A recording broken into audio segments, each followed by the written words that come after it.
Welcome everyone to the next episode of the CEN Nutrition Podcast. You're with your host Bryan and Peter today, and we are joined by very special guests, and they're on the other side of the world.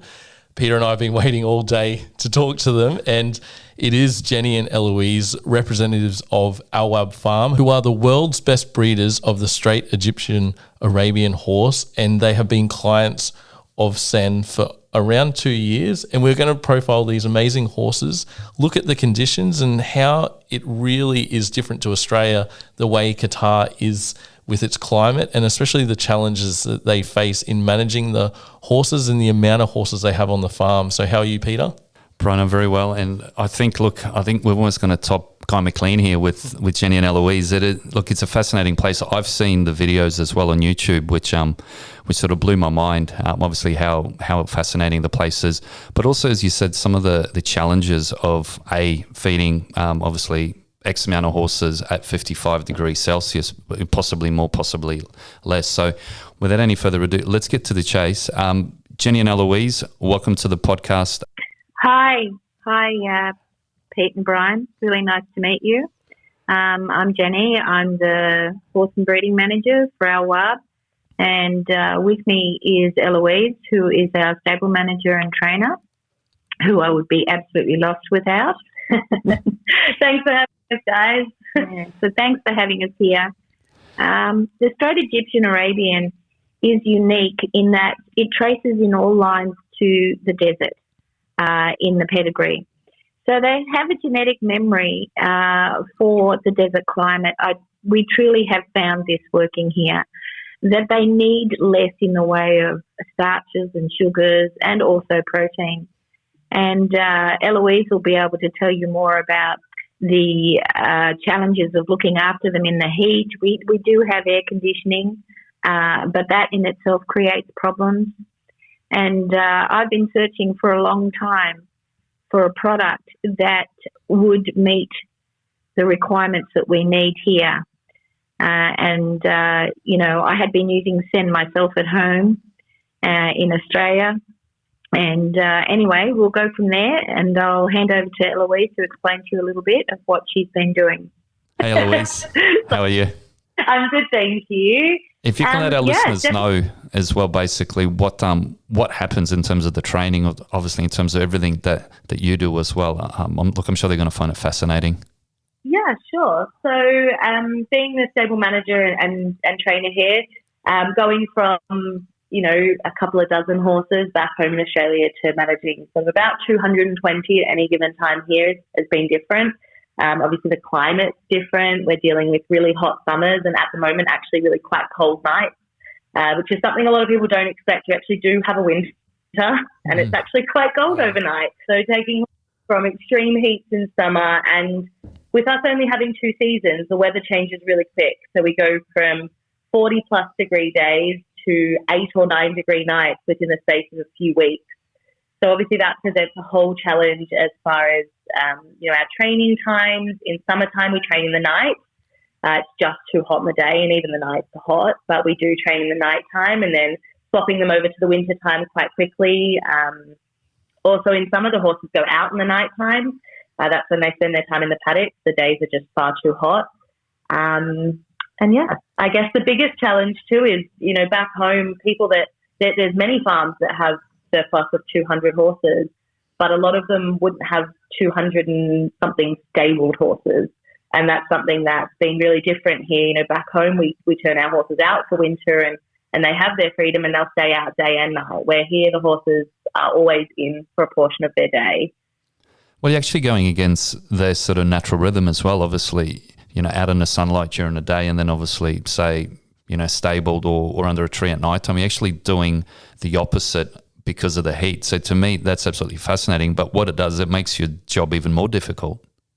Absolutely. And that comes down to us, having to try and manage that to make sure they do get some sunshine and some natural light. And we're lucky enough to have beautiful windows in the barn that keep it quite open, so we can give them some light in summertime, because of course without that we have issues with coats and cycling for the mares, the breeding mares. So it definitely presents a big set of challenges.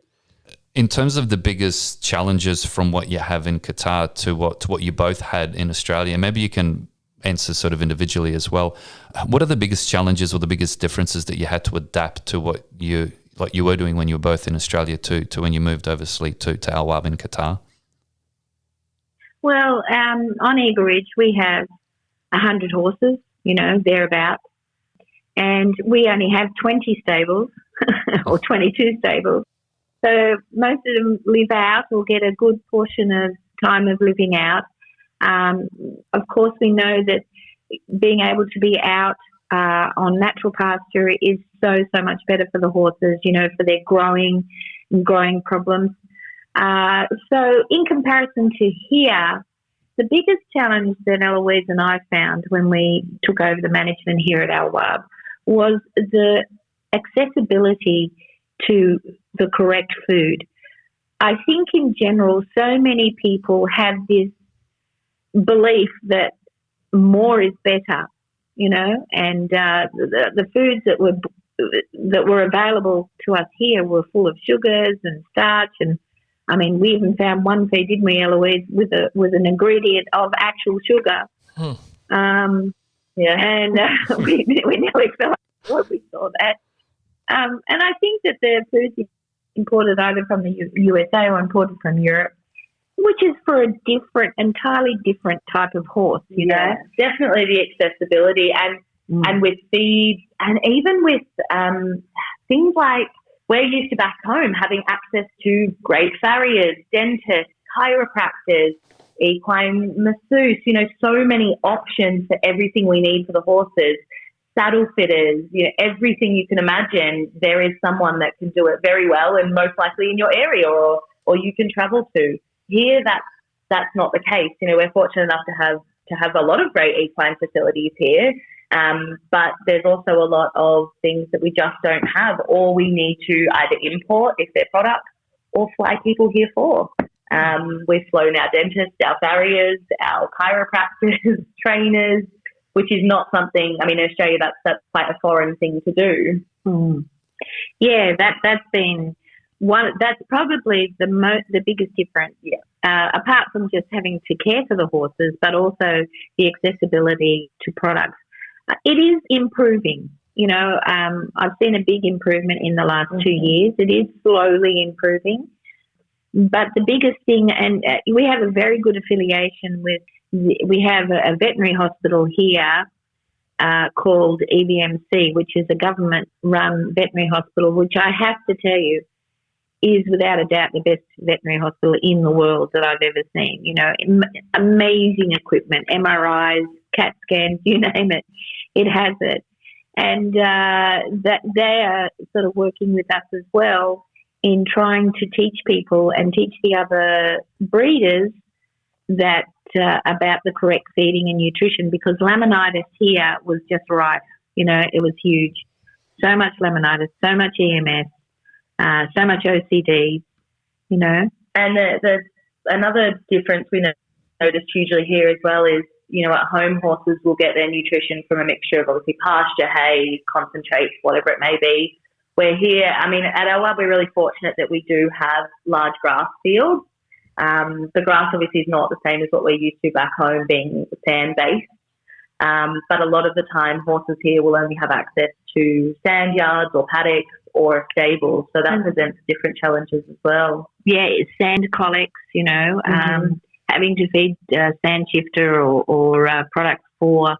I know there's some people would be like Queensland and Western Australia that would have those same sandy sort of issues that Jenny and I being from northern New South Wales and Victoria don't really have that issue to deal with our horses. No, we've never had to do that. So it was a big learning curve for us both, but it was very exciting to be able to have access to the CEN. We're very grateful for the connection. Jenny and Elouise, we can really see that synergy of your theory in terms of feeding horses, but also the CEN way of feeding horses in terms of supporting their physiology in a more natural way and lowering that sugar and starch levels down and providing that adequate fibre source in tough conditions, as you said, that they have access to over there. And really, it's music to our ears that you guys actually care for the horse in the way they're built and to really improve all their body systems, also their temperament.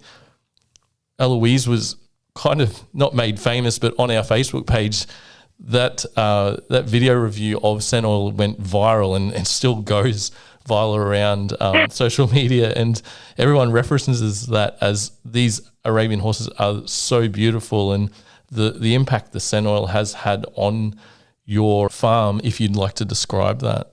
Yeah, absolutely. I mean, we're very fortunate to work with such beautiful horses every day. They really are inside and out just gorgeous.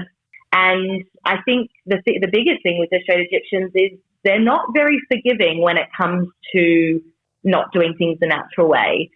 Being so closely wild, really they are, aren't they? They're really not that domesticated yet. They're only, few generations really from horses that lived in the desert and lived a very natural way. They ate things like dates and camel milk and whatever little forage they could find. So it's really hard. We don't have that generations like you may have in some other breeds where they've been able to process these things. So we really don't. We have to feed naturally, and we have to feed in a very caring way. I think too, like the Straight Egyptian, like I've owned both. Elouise Arabians is a purebred breeding farm, and I've always noticed that the Arabian is more intelligent in general, and that they're hardy and they need less food. But it wasn't until I started working with the Straight Egyptians, it's on another level again. And I have to tell you, and I'm sure Elouise will confirm this, that without a doubt, the Straight Egyptian is the smartest horse, if not animal, I've ever worked with. Incredibly. They're very, I know this is going to sound terrible, but they're very spiritual. They're very in tune to who you are and what you are. So if you're a calm person and not an aggressive person, they respond to that so well. And, we have stallions here.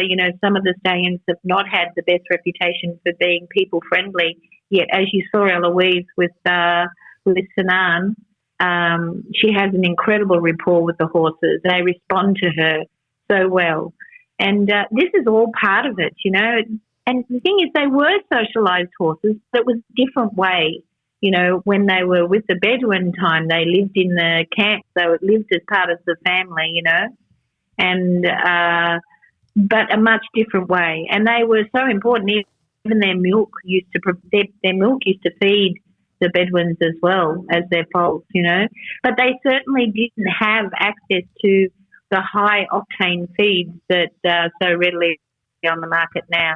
And this is where, and products, and this is where I personally have found CEN to understand this and, what is good for not just Arabians, I feel for all breeds, but particularly for us here in the desert, this feed is just, this product, I believe, is the right thing and the right way to go. That's my genuine belief.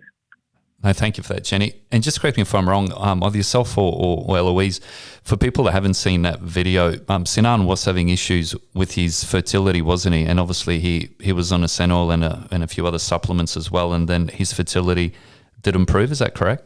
Yeah. So Sinan's a senior, quite aged now. He's 19. He'll be 20 next year. And, of course, that age comes with its own set of issues. But he's also had, a tougher life in the way of, he was sort of born and raised when Qatar was very, very fresh and there was no air conditioners or anything like that. And for many years, we struggled with him gaining weight, his fertility, and just stripping everything right back and going back to a really uncomplicated, natural way of living, both with his, nutrition. Now he's on a really simple basic, of course, including he gets the CEN oil and he gets the gold as well. And that's really helped him improve his fertility and just his general way of life as well. He's gained weight. And we weigh our horses every month here, so it's really good to be able to monitor when certain things are introduced and how that affects their weight as well.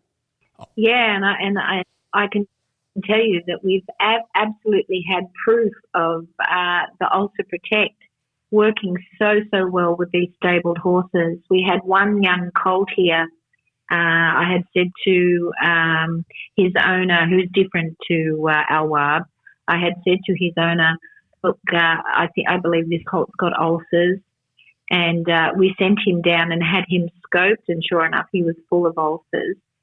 We brought him back and put him on the Ulcer Protect, and within 10 days, we had the scope done again. And the doctor down at the hospital rang me and said, what have you been giving this horse? I can't believe the results. And we saw a wonderful increase in his weight. His fertility did improve, so much so he got a mare pregnant, which he was at 0. It's been a wonderful product, the Ulcer Protect. That's something that I strongly believe in. So there you go. Yeah, that's a fantastic endorsement, Jenny, and it's a great insight. But also, it has to come down with your care and management of these horses. We're here to try and support those structures, that gastric structure, in terms of trying to heal the ulcers. But that's a great testament, and thanks for sharing it. Jenny, I've got a question for either yourself or Elouise, and we get sort of we get a bit of pushback about Rhodes grass. Obviously, like we promote Rhodes grass as the healthiest hay, and I know it's a subtropical hay, so that everyone can get it in New South Wales and Victoria, and people in Queensland sort of go, well, Rhodes grass, I feed to my cows, like they pee on it, they poo on it. Can you let our listeners know? Obviously, you've got one of the best farms in the world. Can you let our listeners know what hay you guys feed those really, really beautiful horses? It might be our biggest struggle as far as accessibility. I mean, we have no natural grass grown to cut hay off here, so everything is either grown elsewhere and imported or grown here, like Robinson. We do feed the Rhodes grass, and the Rhodes is here. And when the Rhodes grass is good, when it comes to us clean, it's a very good feed for the horses. It works very well with the CEN products. But the big problem we have had lately is that because the grass is grown here with salt water and sometimes sewage water. Wow. So bouts of, this is another big problem. Occasionally we get bouts of hay that has got mould in it, Yeah, simply unusable. So. And it's unusable. And this has been a very big challenge. You have no idea what Elouise has to work around with this. But in general, we do like the Rhodes grass. We find that it's been, when it comes nice and clean and healthy, it's good. It's great, yeah. And we do get it for a big part of the year where it's okay.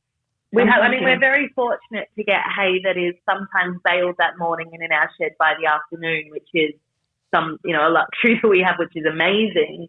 But at the same time, sometimes if it's been a humid morning or something like that and they've baled it up, you go and feel it and think, nope, that one's not going to be good. And we have had to ditch a few bales and make sure our staff, of course, are checking flake by flake, which when you feed as much hay as we do, that's it's a lot of labour of love, but it's worth it. No, and for sure. And I think that's why the whole CEN feeding program, which is what we sort of sell at CEN with all the different products, so it all equals 2-1 feeding program. We do like to base it around Rhodes grass hay because it is a good grassy hay. It's not too high in protein. Obviously, I know from our chats that you don't feed much lucerne, if at all any lucerne, obviously to your horses. So the Rhodes grass is between 10 and 12% depending when it's cut. So it is a very safe protein level, and then it's easier to make up the required protein through product like the grain free or sort of what else you've got there. So is the way that you guys feeding at Al Waab, is that a very common feeding practice in the Middle East, or are you guys sort of just streets ahead?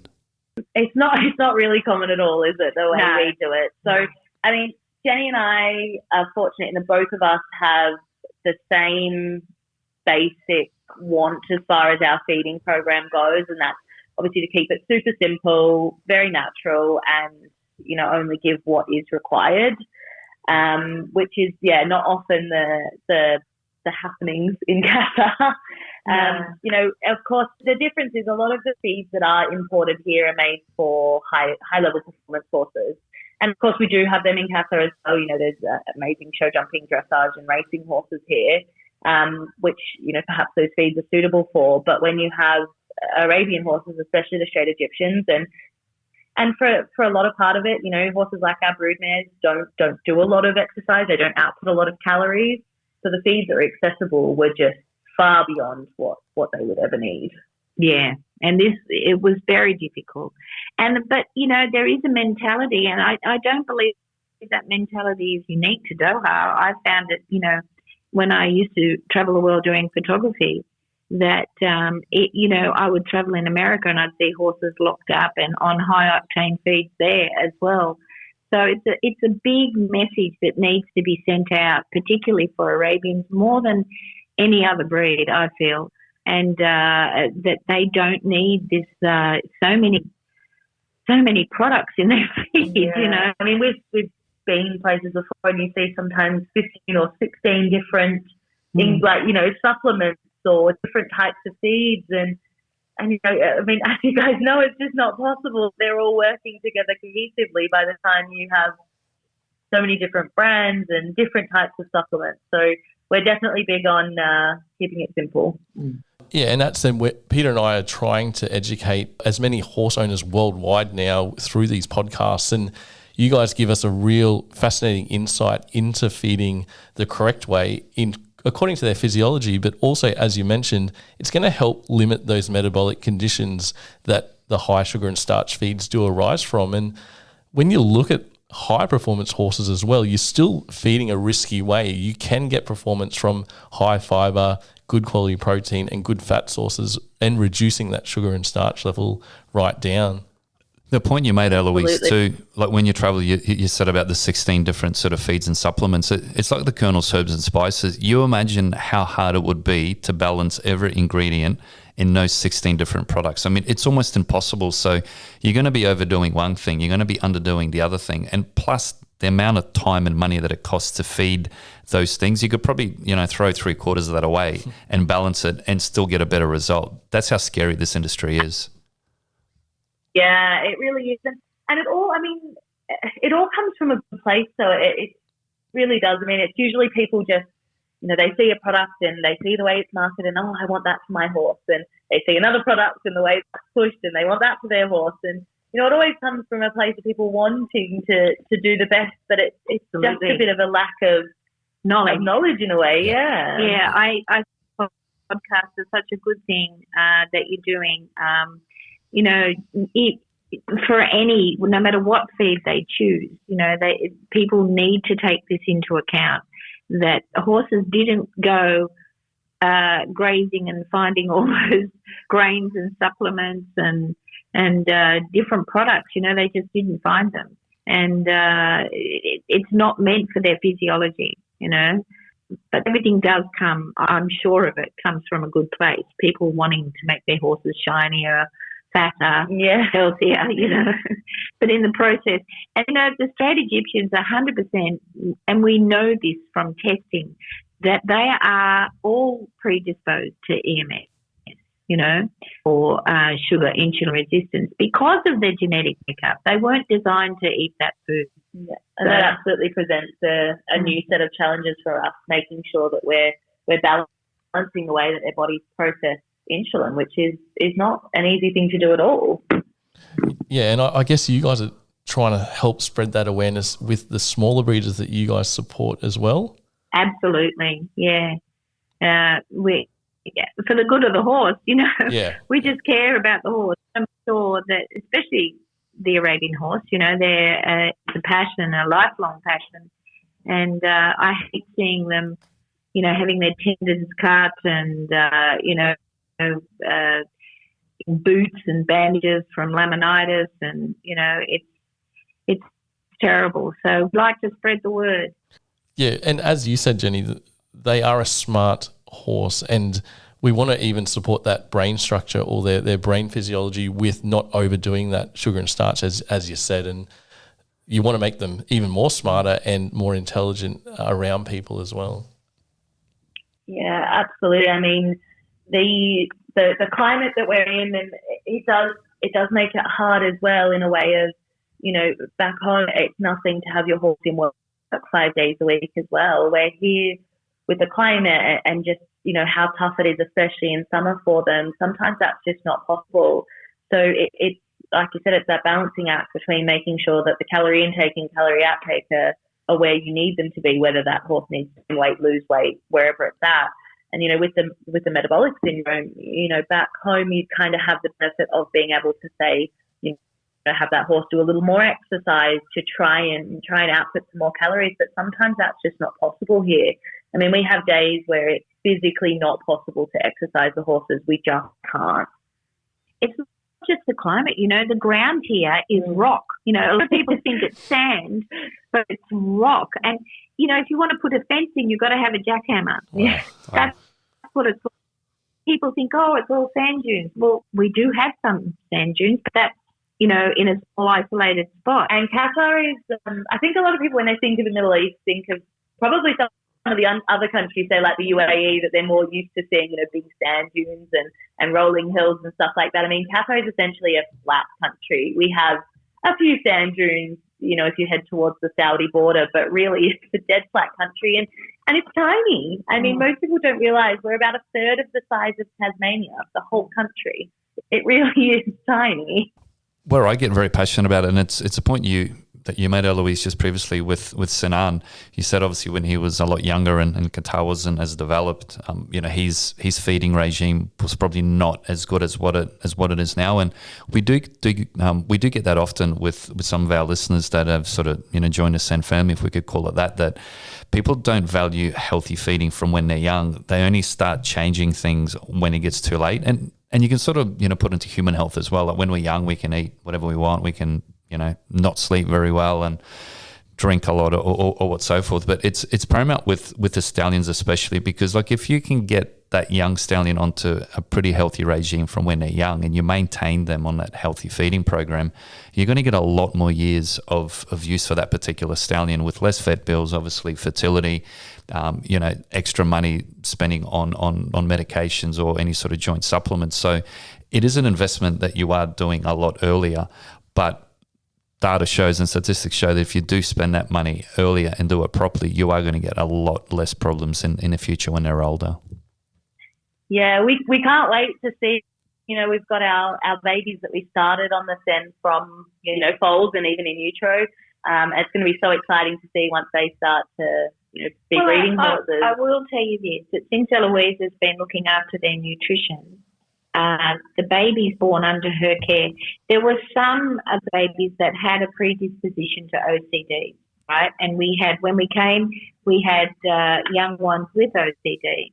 But we even turned that around with a couple of the ones that were diagnosed with OCD just under a year, with Elouise's care, proper working regime and healthy nutrition, which we did together, but still, she's in charge of it. These young horses, they improved. We have the x-rays to show before and after. Big improvement, and now the babies born from the same pedigree show no signs of OCD whatsoever. In fact, one of them I photographed and videoed yesterday, and I was shocked when I saw her. She has beautiful, clean limbs, clean legs, whereas her sister at the same age had the puffy joints and the telltale signs of OCD. So, yeah, this is a big lesson that we need to tell people or try and teach people what to do. And I think definitely with the products that we've got from you, that's made our job a little easier. And I know Jenny and I are constantly trying to educate ourselves. Like I'm currently sat in front of a stack of books on our desk that's all about nutrition and healthy living. And I guess it's a never-ending journey. I mean, I'm sure we will always continue to learn and find things to improve the health of the horse, but anything we can do, and we obviously will. Yeah, it's music to our ears too, Elouise and Jenny. And Peter and I have been we started this company 7 years ago, and we really deep dived what was available on the Australian market at the start, and we just couldn't find it. We went to America just to get a holistic vet view of everything, and we developed these products sourced from Australian farms and even worldwide. And what we were trying to achieve is better nutrient profiles for horses to help support those especially those growing structures, as you said earlier in life. And it's really come to fruition even in Australian stud farms, and even your testament with the younger horses, that their bone growth and the development is better on a lower sugar, lower starch regime with quality protein and good fiber sources. And there is research coming out, and we've got that data in previous podcasts, that you do not have to overload them with those sugar and starch calories just to grow them. They've got better growth and more controlled growth with fiber and good quality protein. So yeah, you've got the evidence that, as Jenny outlined, under your care and attention, it's just an amazing testament. But we're so happy to hear it. Yeah, and Arabians are, they're proven to be one of the slowest developing, both like structurally wise horses. They say they don't come to, complete their bones until they're 8 or 9 years old. So it really is a long process of keeping them really strong and healthy. And it's hard, but yeah, like other breeds of horses, sometimes around 3, 4, you're pretty safe, But trying to educate people that no, that's not the case with Arabians. Myself, I had a stallion that I imported to Australia when he was 5, 6 years old, and he grew. We had him measured. He grew until he was 8 years old in height, which shows that Arabians are much slower. And he was very high percentage Egyptian blood. He was 7/8 Egyptian. So. You have to be more careful. I had somebody say to me the other day, well, the Arabian horse was a war horse. It used to go out and fight wars when it was young. And I said, yes, it did, but it didn't have the access to the nutrition that we give it now. It was tough and hardy. It was smaller horse, obviously, because it didn't get the same nutrition, but it didn't have the growing problems that we do now because of the feed. And, that in itself is proof alone to me that we have to reduce sugar and starch, in particular. Because if you think of the Arabian horse's original diet, it was higher in protein, and much less in sugar and starch. So the herbage here, the natural herbage is very, very dry, poor quality feed, but they survived on it. It's one of those... And I can hear the passion in your voice, Jenny. It's just educating and getting that awareness out, and hopefully we're doing that today with the facts about this amazing breed, and hopefully, even if it just plants a seed into someone looking into nutrition or wanting to improve the condition of their horse in the best way or most natural way possible with the horse's physiology, then it's going to change a horse's life in the world.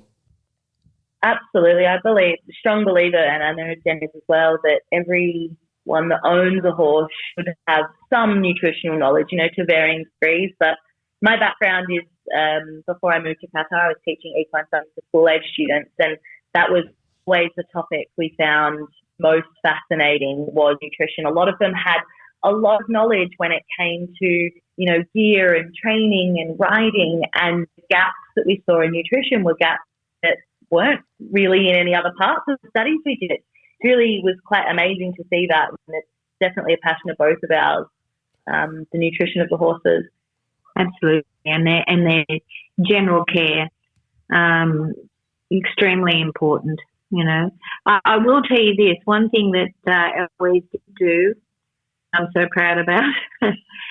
Here, there's always been a belief in Doha that during the summer, or even in all the Gulf countries actually, that you have to back off the food, make them skinny, so that they can get through summer without getting laminitis, or EMS. And Elouise and I used to say to ourselves, we'd say, but why? If you feed correctly, there's no need for this, because what happens then, the show season starts fairly soon after the end of summer. And so they push these horses like crazy. You cannot believe, to get the weight on quick so they can get them to a show. And I've tried to teach people this, and spread the word. There's no need. So just at the end of summer, before the end of summer, we had a couple of presentations here from some important people and sheikhs. And one of the sheikhs called me over and he said, in all my years, I've never seen horses come out of summer like this, looking like this, healthy. That's proving that if you feed the horse correctly year-round with the right feed, it doesn't matter. And Elouise did an amazing job there. And our rule is always never weeks out from being ready. Exactly. So we always keep the horses, it's not realistic to keep them in their absolute peak performance, just like it would be for a human. Yep. But we always keep them at about 6 weeks of being ready, so that if we have anything, any events or anything, that the horse are always looking nice, and then we can just put that final shine on them. Yeah. So it's definitely, people are starting to take notice, because after that presentation, that particular farm, another very well-known farm, contacted me and said, what are you feeding? What are you doing? Can I send my manager over to Elouise to learn? Right in front of me. It wasn't. But, and I think that's come with a whole new set of challenges. You have 2 women running a farm in the Middle East. The Aussie mafia. Well, you're doing a really good job. And Peter and I really echo your thoughts there. And we talk to a lot of horse owners Australia-wide every day, and one of the first things we say to them when they tell us their diet is, why are you feeding this element of the diet? And at CEN, we have a reason for each of our elements that we feed, and we can justify this to better the horse's health. And as you said, you want to deep dive and educate these horse owners of how these beautiful creatures really thrive internally, and to feed correctly through that. And it's just getting that awareness out and doing the best you can. And you guys are doing that with setting that example in the Middle East, and then attracting the right people who are asking questions on how to feed the horses. Absolutely. And even with the CEN products that we do have, we're still wanting to make sure that if we have a certain product, that it's going to the horses that need it for a certain reason. Always making sure, like you said, we justify why each horse is on each product. Absolutely. Or getting each product. The horses are not cookie cutters. No. Okay. This is a lesson that we have to teach people. They're not all the same. Yep. And so many just, that's how they should be. They should all be the same. And they're not. Just like people. Yeah, just like humans, yeah.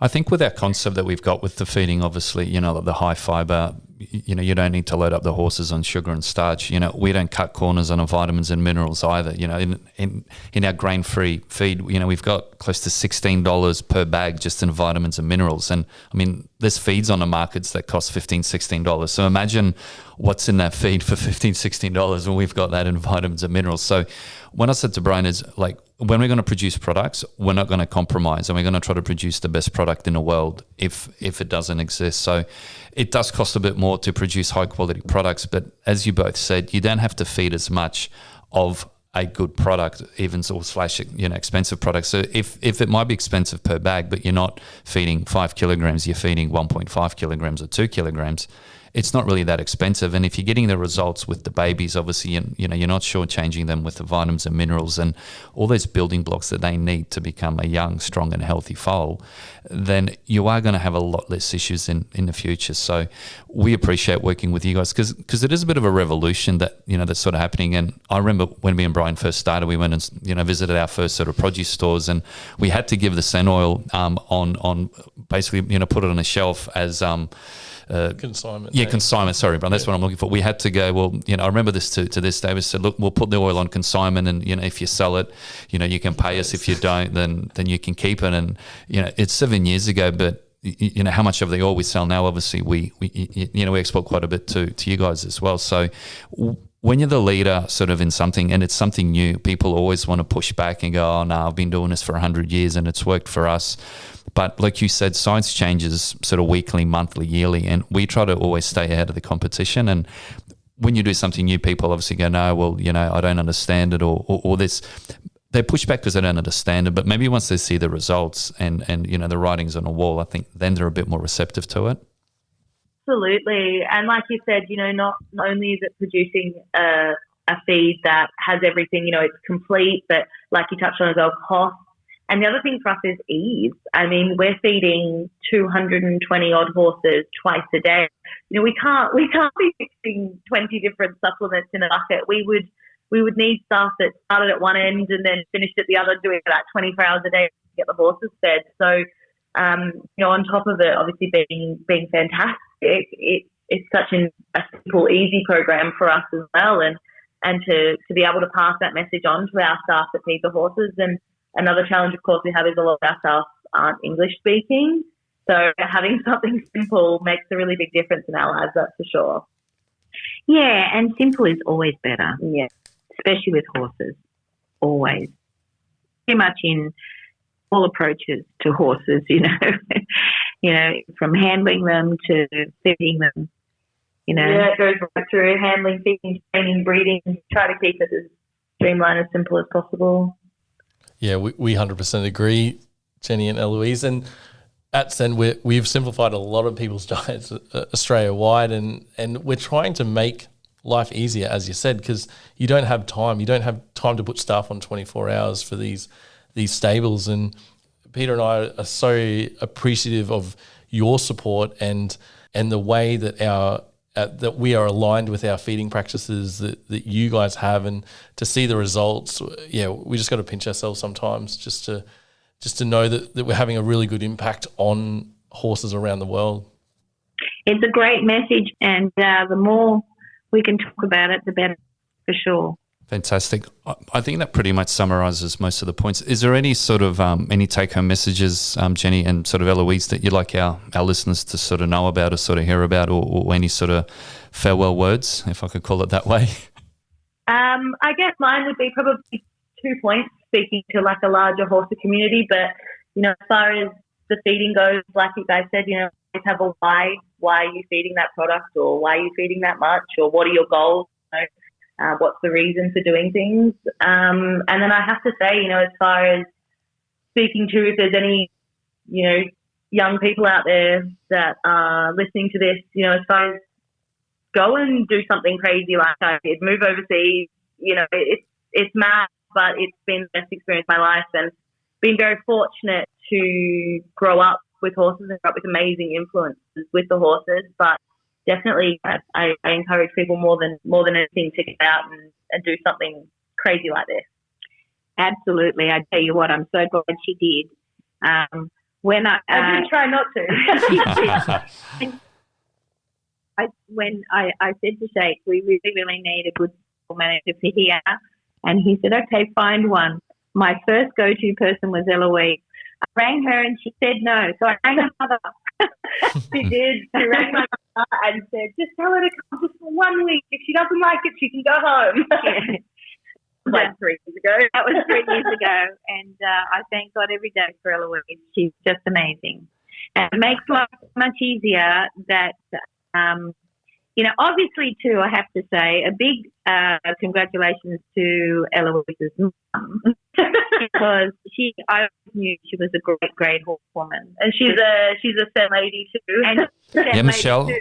So, we've had a few chats with Michelle. She's awesome to talk to, and she's a big CEN advocate as well. So yeah, she's taught me everything I know. Yeah, and so it was a big coup for me. I've never been so excited that when Elouise rings back and says, "Okay, I'll come," and she's such an integral part of the farm here, and made a huge difference. And made my life so much easier, because I have a huge job which I can't be. I know the most amazing thing is, and I'm a bit of a control freak, I have to tell you, the most amazing thing is that, especially when it comes to the health of horses, that I trust Elouise.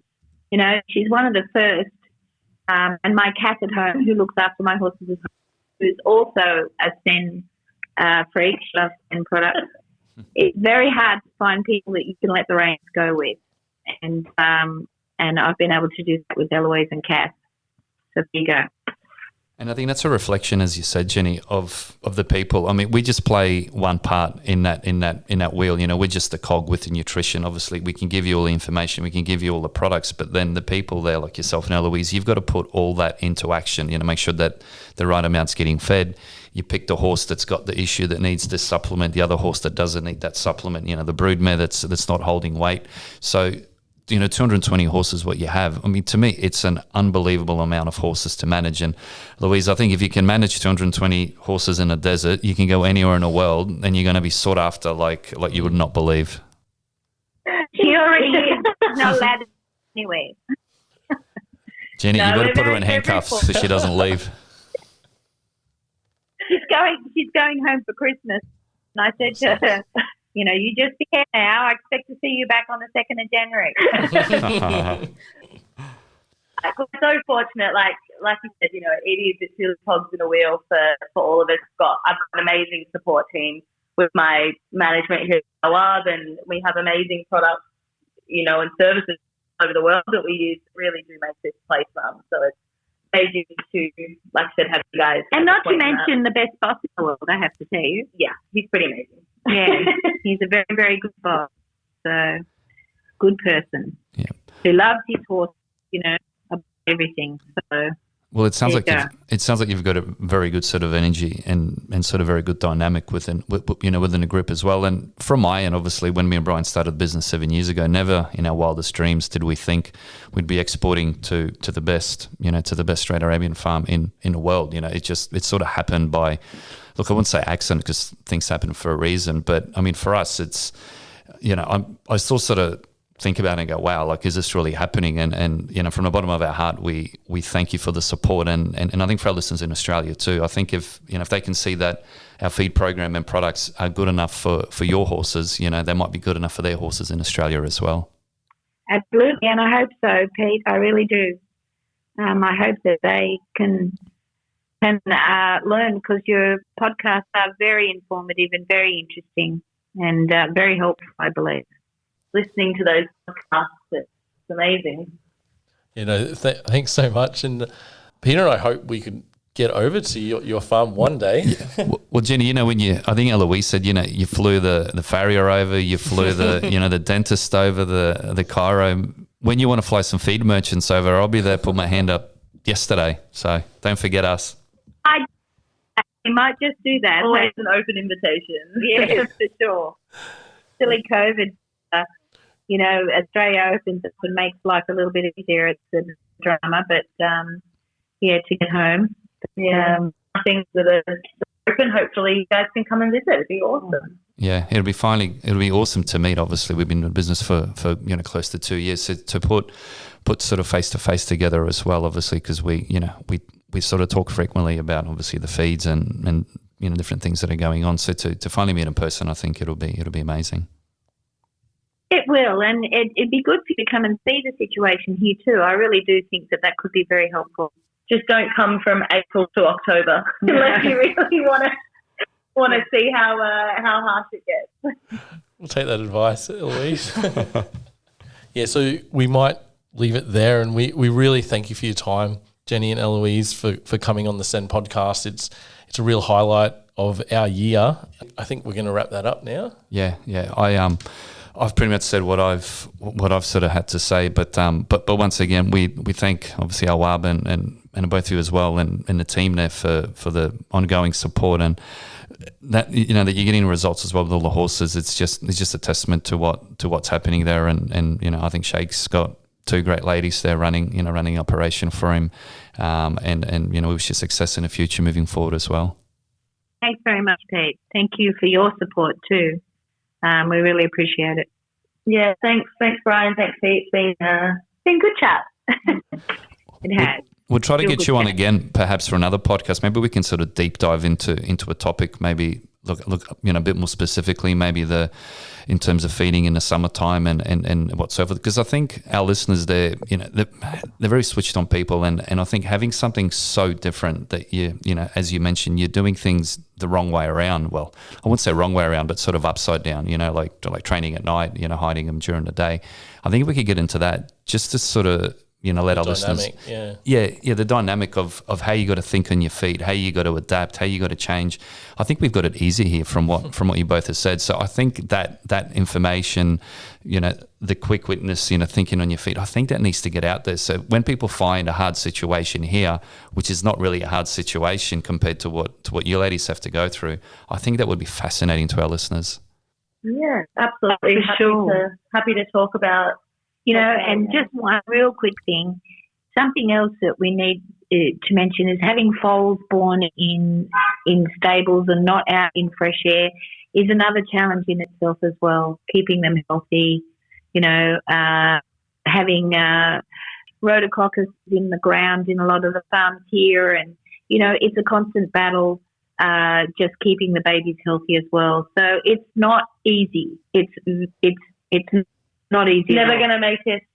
We'll never take Australia for granted again. Dealing with our horses back home, the benefit of being able to pop a rug on them and pop them out for the winter, and something definitely never takes for granted again. Yeah. Thanks, guys. Yeah, no, that's fantastic. And for our listeners that don't know much about the Straight Egyptian Arabians, you can visit the Waab Farm website at waabfarm.com, or even on Instagram and Facebook. You guys have got amazing photos of these beautiful animals, and just head along, have a look at how they are. And as Jenny and Elouise have described, they are an intelligent and beautiful creature. So we thank you again for coming on. You're most welcome. Thank you, Pete. Thank you, Bryan. It's been really, really good, and absolutely, our Facebook, our Instagram, and our website have got pictures of all our horses, so they can check them out. Yeah, fantastic. I'll put links in the show notes, so that's all good. So Peter and I will have another podcast to you guys very soon. Cheers. Thank you, guys.